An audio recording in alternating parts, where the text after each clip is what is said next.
Hi, my name's Alan, and I'm here to introduce you to a brand new team training exercise, an experiential activity called MiniTreasure. MiniTreasure is unlike most other training exercises available for team development in that it does not involve building anything. It's a construction-free exercise. The only thing that it does involve building are really good teams. So, how does it all work? Well, MiniTreasure, as the name implies, is actually a treasure hunt, which is based on, we call this thing a map. It's actually a massive street scene. It's a London street scene, which is cartoon and full of celebrity caricatures. And as you can see, half of it on top is upside down. That's because it fits on a standard training table and everybody walks around it. So either side, they see it the right way round. How does it all work as an exercise? Well, you lay one of those out on the table. If you excuse me for a moment, I'll just put this one down. And each team gets a pack of playing cards.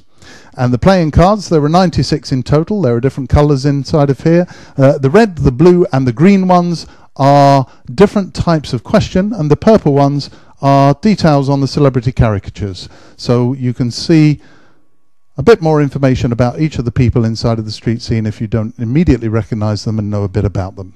So those are the purple ones. The green ones are quite straightforward. So for example, if you ordered everything that's on the menu to where Rowan Atkinson is standing, except the full English breakfast, how much would it all cost? So that's an example of a straightforward question. Some are easier than that, some are harder than that. An example of a rhyming question is, let me pick the very first one out. E equals MC squared. That's science that you're meeting. But if you really, really cared, what is it? That is eating.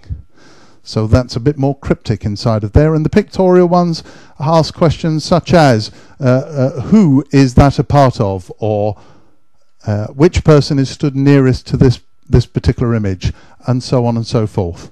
So they're really interesting questions. For some of them, in order to answer them, some are very detailed, others are less detailed. Each team also gets a very powerful 6x magnifying glass to add to their collection.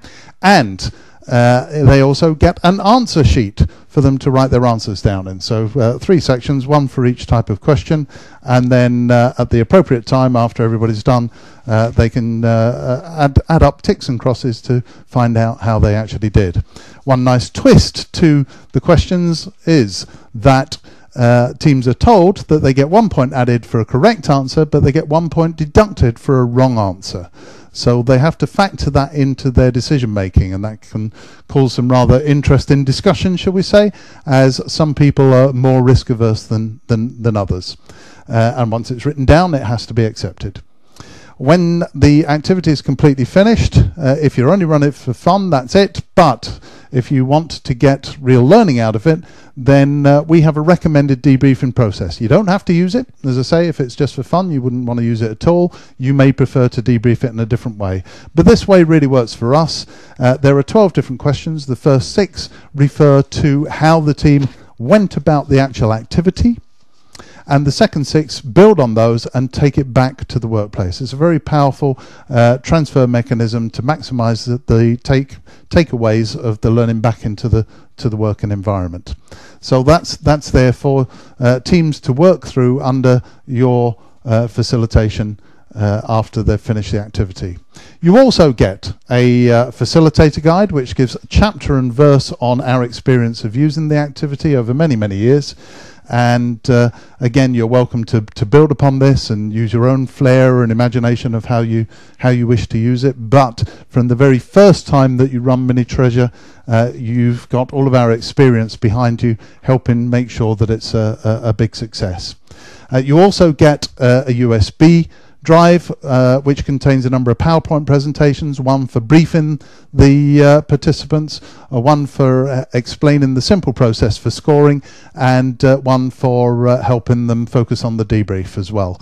So there's everything that you need to run, and it all fits neatly inside of this wonderful little presentation case, making it very easy to take to various training venues wherever you go around the world. In fact, makes it nice and easy. So that's MiniTreasure. The last thing for you to know, I think, is that it's available, if not from all good bookstores, at least it is available from our professional distribution teams around the world. We have leading companies in the distribution field for learning resources on board with MiniTreasure in just about every English-speaking country. So if you need to find your nearest distributor, or you want to find out a bit more about MiniTreasure, or even contact us, all the details you need are on the website www.resourcewizard.co.uk. Thank you for your attention.